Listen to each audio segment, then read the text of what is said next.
ಪ್ರಚಾರಕ್ಕೆಲ್ಲ ಹೋದಾಗ ನಮ್ಮನ್ನ ಯಾರು ಮುಂಚೆ ವಿರೋಧಿಸ್ತಿದ್ರು ಅವ್ರ ಮನೆಗೆ ಹೋಗೋದು, ಮಾತಾಜಿ ಅವರು ಯಾರನ್ನ ವಿರೋಧಿಸ್ತಿದ್ರು ಅಂಥವ್ರ ಮನೆಗೆ ಹೋಗೋದು. ಹೋಗಿ ಈ ರೀತಿ ಮತ್ತೆ ಒಬ್ಬ ಜಂಗಮನ ಆಗಿರ್ತಕ್ಕಂಥ ಒಂದು ಕರ್ತವ್ಯ ಏನಾಗಿರುತ್ತೆ ಅಂತಂದ್ರೆ, ಅವತ್ತು 12ನೇ ಶತಮಾನದಲ್ಲಿ ಈ ಒಬ್ಬ ಜಂಗಮ ಆದಿಯಲ್ಲಿ ಲಿಂಗಾಯತ ಧರ್ಮ ಆರಂಭದಲ್ಲಿ ಜಂಗಮ ತತ್ವ ಹೆಂಗಿತ್ತು ಅಂತಂದ್ರೆ, ಮೊದಲನೇ ಜಂಗಮ ಆಗಿರ್ತಕ್ಕಂಥವ್ರು, ಧರ್ಮ ಪ್ರಚಾರಕ್ಕೆ ತಯಾರಾಗಿರ್ತಕ್ಕಂಥ ಜಂಗಮರು ನನ್ನ ಮನೆಗೆ ಬಂದು ನನಗೆ ತತ್ವಬೋಧನೆಯನ್ನ ಮಾಡಿ ನನ್ನನ್ನು ಮತ್ತೆ ನೆಕ್ಸ್ಟ್ ಮನೆಗೆ ಹೋಗುವಾಗ ನನ್ನನ್ನು ಅವರ ಮನೆಗೆ ಕರೆದುಕೊಂಡು ಹೋಗಿ ಆ ಭಕ್ತನ ಮಧ್ಯೆ ನನ್ನ ಮಧ್ಯೆ ಬಾಂಧವ್ಯವನ್ನ ಬೆಸೆದು ಮತ್ತೆ ನೆಕ್ಸ್ಟ್ ಮನೆಗೆ ಹೋಗುವಾಗ ನಮ್ಮಿಬ್ಬರನ್ನು ಕರೆದುಕೊಂಡು ಹೋಗಿ ಇಡೀ ಸಮಾಜದ ಮೇಲೆ, ಸಮಾಜದ ಒಳಗಡೆ ಒಂದು ಬಾಂಧವ್ಯವನ್ನ ಬೆಸೆಯುವಂತ ವ್ಯಕ್ತಿ ಜಂಗಮ. ಆದ್ರೆ ಇವತ್ತು ಅವ್ರ ಮನೆಗೆ ಹೋಗೋದು, ಇವ್ರ ಬಗ್ಗೆ ಹೇಳೋದು, ಇವ್ರ ಮನೆಗೆ ಹೋಗೋದು, ಅವ್ರ ಬಗ್ಗೆ ಹೇಳೋದು, ಇಡೀ ಸಮಾಜವನ್ನ ಒಡೆದು ಇಟ್ಟಿರ್ತಕ್ಕಂಥವ್ರನ್ನ ಯಾರಾದ್ರೂ ಜಂಗಮ ಅನ್ಲಿಕ್ಕೆ ಸಾಧ್ಯನಾ?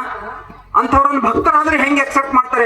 ಇವತ್ತು ಹಳ್ಳಿ ಗೂಡರು ಸೇರಿ ಬಳ್ಳವನ್ನು ಬಿದ್ದಂತೆ ಅಂತ ಅಂದಂಗೆ ಗುರುಗಳು ಅಂತವ್ರೆ, ಇವತ್ತು ಶಿಷ್ಯರು ಅಂತವ್ರೆ ಆಗೋಗಿದ್ದಾರೆ. ಯಾರಾದ್ರೂ ಒಬ್ಬರಿಗೆ ಕಾಳಜಿ ಇದೆಯಾ? ನಾವೆಲ್ಲರೂ ಕೂಡ ಅಲ್ಲಿ ಹೋಗಿ ಒಂದುಗೂಡ್ಸ್ಲಿಕ್ಕೆ ಹೋಗಿ, ಒಂದು ಕಾಂಪ್ರಮೈಸ್ ಮಾಡ್ಲಿಕ್ಕೆ ಹೋಗಿ ನಾವೇ ಹಲ್ಲೆಗೊಳಗಾಗಿ ಬಂದಿರತಕ್ಕಂಥ ಸಂದರ್ಭ. ಸ್ವಾಮೀಜಿಯವನ್ನ ಈ ರೀತಿ ವಚನ ಸಾಹಿತ್ಯದ ಶಬ್ದವಲ್ಲದ ಶಬ್ದವನ್ನ ಬೆಳೆಸಿ ಉಚ್ಚಾಟನೆ ಮಾಡಿದಾಗ ಒಬ್ಬರಾದ್ರೂ ಕೇಳ್ತಾರ? ಈ ರೀತಿ ಆದಾಗ ನಮ್ಮ ಧರ್ಮ ನಾವು ಉಳಿಸ್ಕೊಳ್ಳಿಕ್ ಸಾಧ್ಯ ಇಲ್ಲ. ಅದಕ್ಕಾಗಿ ನಾವು ನಮ್ಮ ಧರ್ಮ ಉಳಿಸ್ಕೋಬೇಕಂದ್ರೆ ನಾವು ಸ್ವಾಭಿಮಾನಿಗಳಾಗಿ ಬದುಕಲೇಬೇಕು.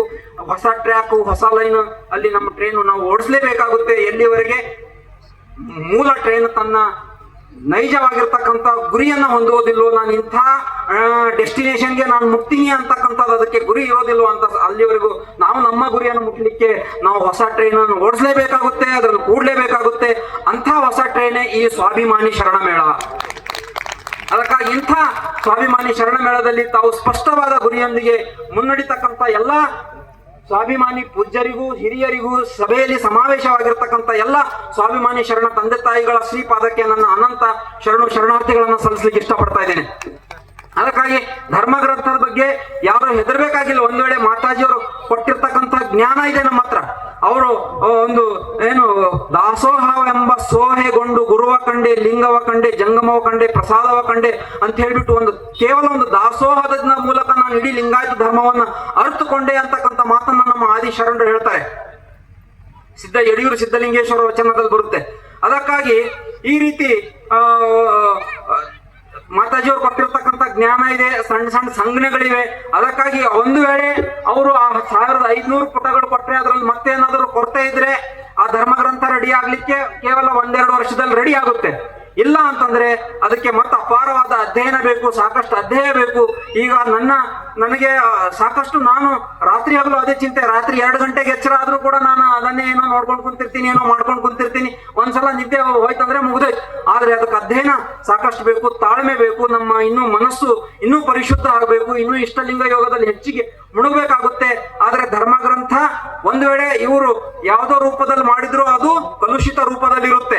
ಒಂದು ವೇಳೆ ಮೂಲ ರೂಪದಲ್ಲಿ ಧರ್ಮಗ್ರಂಥ ಆಗ್ಬೇಕಂದ್ರೆ ಇನ್ನೂ ಸ್ವಲ್ಪ ವರ್ಷ ನಾವು ಕಾಯ್ಬೇಕು. ಅಂತ ಒಂದು ಮಾತಾಜಿಯವರು ಆ ಶಕ್ತಿ ಸಾಮರ್ಥ್ಯ ನಮಗೆಲ್ಲರಿಗೂ ಕೊಟ್ಟಿದ್ದಾರೆ. ಅದನ್ನ ನಾವು ಮಾಡೇ ಮಾಡ್ತೀವಿ ಅಂತಕ್ಕಂಥದನ್ನ ತಮ್ಮೆಲ್ಲರಿಗೂ ಒಂದು ಆಶ್ವಾಸನೆ ನೀಡುತ್ತಾ, ಧರ್ಮಗ್ರಂಥ ಹಾಳಾಗಿದೆ ಅಂತಕ್ಕಂಥದ್ದು ಯಾರಲ್ಲೂ ಕೂಡ ಬೇಡ. ಆದ್ರೆ ಅವು 1500 ಪುಟಗಳಂತೂ ಈಗ ಯಾರಿಗೂ ಕಾಣೆ ಆಗಿರ್ತಕ್ಕಂಥದ್ದು ಸತ್ಯ. ಆದ್ರೆ ಈಗ ಯಾರು ಕಾಣೆ ಆಗಿದ್ದಾರೆ ಅಂತ ಎಲ್ಲರೂ ಭಕ್ತರು ಪ್ರಶ್ನೆ ಮಾಡ್ಬೇಕಿದಂತೆ. ಭಕ್ತರು ಪ್ರಶ್ನೆ ಮಾಡ್ಬೇಕು. ಸುಮ್ಮನೆ ಕಾರಣಕ್ಕೆ ಉಚ್ಚಾಟನೆ ಮಾಡ್ಲಿಕ್ಕೆ ಬಾಗುತ್ತೆ. ಧರ್ಮಗ್ರಂಥಕ್ಕೆ ದ್ರೋಹ ಮಾಡಿದವರಿಗೆ ಉಚ್ಚಾಟನೆ ಮಾಡ್ಬೇಕು, ರಿಯಲ್ ಆಗಿ ಉಚ್ಚಾಟನೆ ಮಾಡ್ಬೇಕೆ ಅಂತಂದ್ರೆ.